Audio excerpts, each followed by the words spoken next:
আসসালামু আলাইকুম viewers, welcome back to my channel Masud Ali's diary. আজকে চলে এসেছি নতুন একটি ব্লগ নিয়ে। আজকে বাসায় মেহমান আসতেছেন, তাই আমার ওয়াইফ রান্নাবাড়া করছেন, তাই ভাবলাম আপনাদের সাথে শেয়ার করি আজকের এই ভিডিওটা। মুরগির বোনাটা তৈরি হয়ে গেছে ইতিমধ্যেই, এখন ও রান্না করছে কি? এখন আমি বিনস রান্না করছি। ও এখন রান্না করবে গ্রিন বিন। সো গ্রিন বিনটা রান্না করা আপনাদের সাথে শেয়ার করছি। ও প্রথমেই গার্লিক দিয়ে দিয়েছে।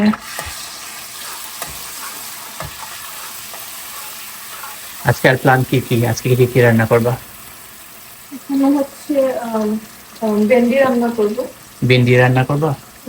পরে আলু দিয়ে ওকে, গরুর মাংস, আলু দিয়ে গরুর মাংস। চিকেন আর চিকেন তো ইতিমধ্যে রেডি হয়ে গেছে। আর হচ্ছে কচুর মুড়া বাটা রান্না করব। কোন স্টাইলে রান্না করবে, ইন্দুবেলার মতো নাকি? আমরা ইন্দুবেলার কচু শিওর বাটাটা দেখছি অনেক ফেমাস হয়েছে, একবার ট্রাই করো, সমস্যা কি? ইউটিউবে তো অনেক ধরনের ব্লগ আছে, অনেকে তৈরি করেছেন, ওদেরকে ফলো করে একটু তুমি তৈরি করতে পারো। হ্যাঁ করতে পারি, কিন্তু গেস্ট আসলে যদি খারাপ হয়ে যায় সমস্যা নাই তো, নিজের মানুষ। নিউ ইয়র্ক থেকে আপু আসছে, আমার দিদিমণি আসছেন, তো ওরা মুভ হয়েছে নিউ ইয়র্ক থেকে এখানে মিশিগানে আমাদের সাথে, সেই উপলক্ষে এখানে আসা। বর্তমানে উনি আমার খুকুমনি করে আছেন। আমরা প্ল্যান করেছি পিকনিকে যাব, আর সেজন্যই যাওয়ার আগে বললাম ওনাকে আমাদের বাসায় এসে থাকার জন্য। ওনার বাসাতে কখন যাওয়ার জন্য উনি বলছিল? আরো 4-5 দিন আর পর। 4-5 দিন পর, হ্যাঁ, আর 4 দিন, 4-5 দিন পর ওনাদের বাসাটা রেডি হয়ে যাবে, তো তখন ওরা চলে যাবেন ওনাদের বাসায়। তার আগে ভাবলাম আমরা সবাই একটু এনজয় করি। আর আম্মু দেশে চলে গেছে, এখানে কেউ নেই, আমার মেয়েটা একা একা বোর হচ্ছে। অবশ্য গত 2 দিন আগে আমরা গিয়েছিলাম খুকুমনির বাসায়, সেখানে গিয়ে 2 দিন থেকে আসে। ওমরের সাথে ওর ভালো সময় যাচ্ছে। আচ্ছা, এখন হচ্ছে আমরা পেঁয়াজটা দিয়ে দিই। ওকে, ফ্রোজেন পেঁয়াজ।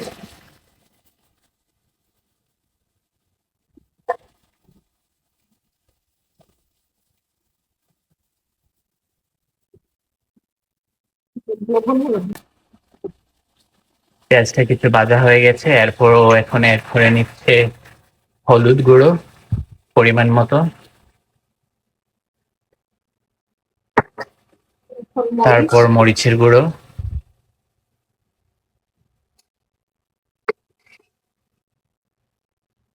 তারপর ওইটা কি, এটা হচ্ছে ধনিয়া। ধনিয়া গুঁড়ো। এখন দিচ্ছে জিরার গুঁড়ো। তুমি বলো কি দিচ্ছ? আচ্ছা, আর এটা হচ্ছে 5 ফোড়ন দিব এখন। অল্প পরিমাণের মতো 5 ফোড়ন দিয়ে দিচ্ছে। আসলে আমি শিম খেতে হতে অনেক বোরিং হয়ে গিয়েছিলাম, কারণ হচ্ছে গিয়ে এই যে আমি যখন আমেরিকাতে আসছিলাম সেখান থেকে চিকেন, শ্রিম্প এই ধরনের খাবার খেতে খেতে বোর হয়ে গেছিলাম। তারপর একদিন ও হঠাৎ করে গ্রিন বিন দিয়ে শ্রিম্প দিয়ে রান্না করেছিল, খেতে আমার অনেক ভালো লেগেছিল। তারপর থেকে এখন ও রেগুলার এই রান্নাটা করছে, আমার ভীষণ ভালো লাগে। এখন হচ্ছে মশলাটা একটু ভাজা ভাজা হয়ে গেলে আমরা বিনস দিয়ে দিব। ওকে, মশলাটা একটু ভাজা হয়ে গেলে তারপর আমরা বিন দিয়ে দেব। আমাদের মশলাগুলো রেডি হয়ে গেছে, অতিরিক্ত ভাজার কোনো প্রয়োজন নেই। এখন গ্রিন বিন দিয়ে দিচ্ছে।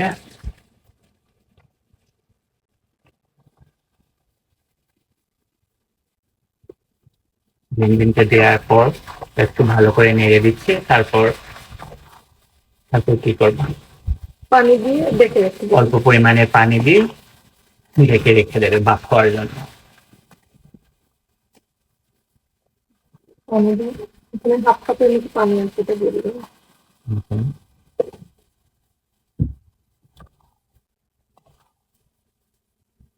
অল্প পরিমাণে তেল দিয়ে দিচ্ছে, এখনো এড করছে ঘি। ও এখন ইন্ডিয়ান স্টাইলে ভিন্ডিটা তৈরি করছে। কোন শেফ থেকে তুমি ইন্সপায়ার পেয়েছিলে বলতো? শেফ রণবীর বরার। ওটা হচ্ছে ওর দাদির হাতের রেসিপি। দাদির হাতের রেসিপি। হ্যাঁ, আর আমরা তো সবসময় ভেন্ডি ভাজি এগুলো খাই, তো এখন চিন্তা অল্প করলাম পরিমাণে ডিফারেন্ট গার্লিক অ্যাড করে নিয়েছে। কিছু খাওয়া যায়। তুমি যে আস্তে আস্তে কথা বলছো, একটু জোরে বলো, তোর তো শোনো। যাই হোক, এখন হচ্ছে জিঞ্জার পেস্ট অ্যাড করলাম। কাঁচা পেঁয়াজ দিয়ে দিচ্ছি অল্প পরিমাণ মতো।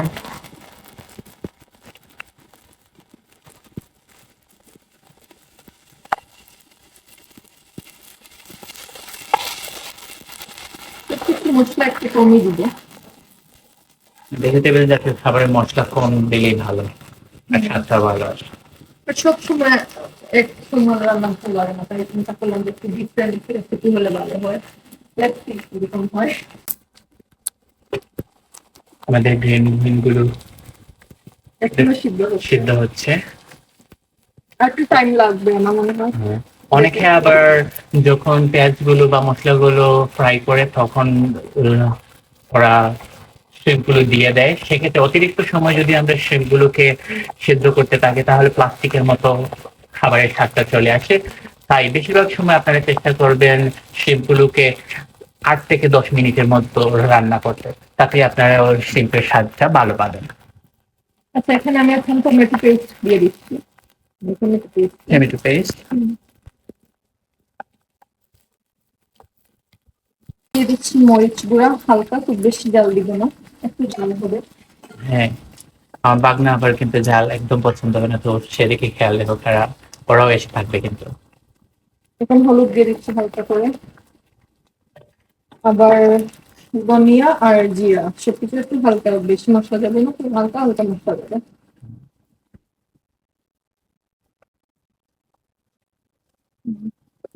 ইন্ডিয়ান রান্নার মূল আইটেম দই, এটা আমি একটু পানি দিয়ে মিক্স করে নিয়েছি, এটা দিয়ে দিব।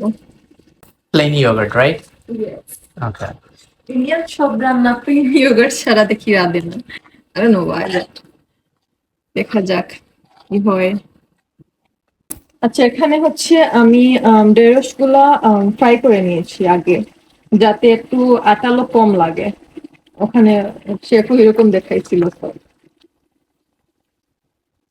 এখন দিয়ে দিলাম। মাঝে মাঝে এরকম এক্সপেরিমেন্টাল রান্না করলে হচ্ছে খেতে ভালো লাগে, ডিফারেন্ট ফিল হয়, তো তাই ওই গেস্টরা পছন্দ করলেই হলো। এখন এটা ডেকে দিয়ে দিব।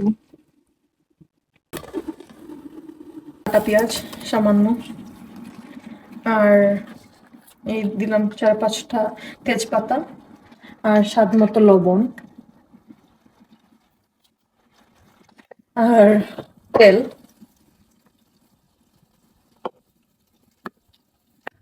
এখন একটু মাখিয়ে নেবো হাত দিয়ে।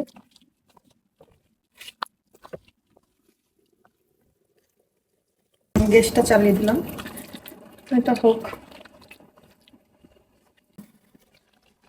আমাদের বেন্ডিটা অলমোস্ট রেডি, এখন লাস্টে কিছু টাচ আপ করতে হবে, সেটা করবো।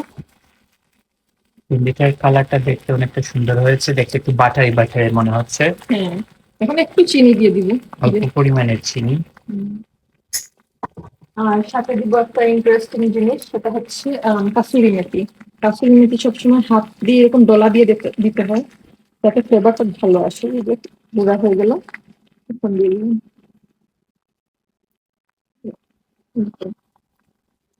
এখন আমাদের রেসিপিটা শেষ, এখন আমরা গ্যাসটা অফ করে দিলাম। ডিম দিয়ে দিব। ডিমসটা অনেকটা সিদ্ধ হয়ে আসছে, কাঁচা দিয়ে দিচ্ছি, কারণ আর একটু সিদ্ধ হলে সাথে শিমটাও সিদ্ধ হয়ে যাবে।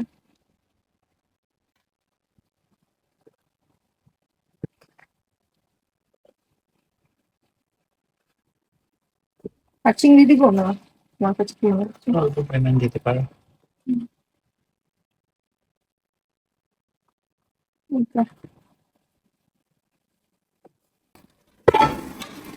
গরুর মাংসগুলো রেডি হয়ে গেছে, এখন আমরা এতে আলু এড করে দিচ্ছি।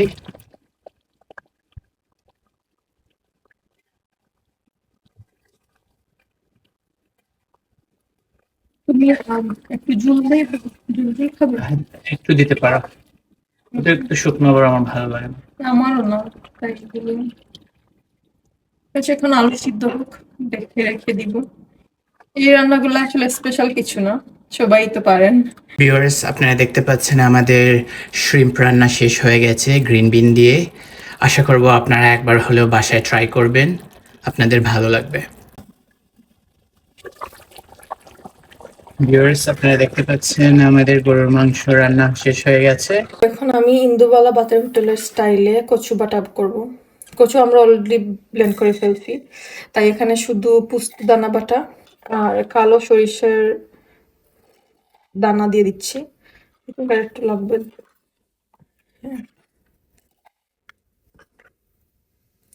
আর এখানে 4টার মতো কাঁচামরিচ দিয়ে দিলাম। আর লাগবে একটু আম, নারিকেলের গুঁড়া। আমাদের এখানে তো বাটা নারিকেল পাওয়া যায় না, ওই গুঁড়া নারিকেলই দিব। না, আগে প্রথমে এটা হচ্ছে ব্লেন্ডার করে ফেলি, তারপর বাটাটা অ্যাড করবো। এখন সাথে একটু পানি দিয়ে দিচ্ছি, দিয়ে ব্লেন্ড করে নিব। নর্মালি হচ্ছে ইন্দুবালা বাতের হোটেলের রেসিপিতে ওরা আগুনে দেয় না, এমনি শুধু বেটে ফেলে। কিন্তু যেহেতু আমরা বাঙালি আর আমরা কাঁচা খাই না খুব একটা, অ্যাটলিস্ট আমি খাই না, সো আমরা একটু করলে দিব, দিয়ে একটু নাড়াচাড়া করবো। সো প্রথমে দিতে হবে আমার একটু কালো জিরা ফোড়ন, সামান্য একটু রসুন পেস্ট,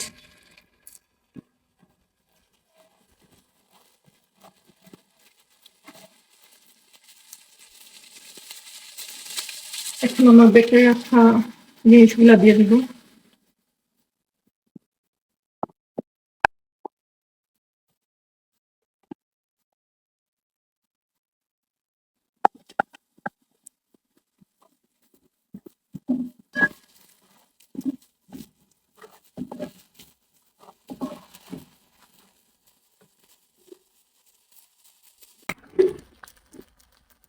এখন এটা শুধু মিক্স করে নিচ্ছি,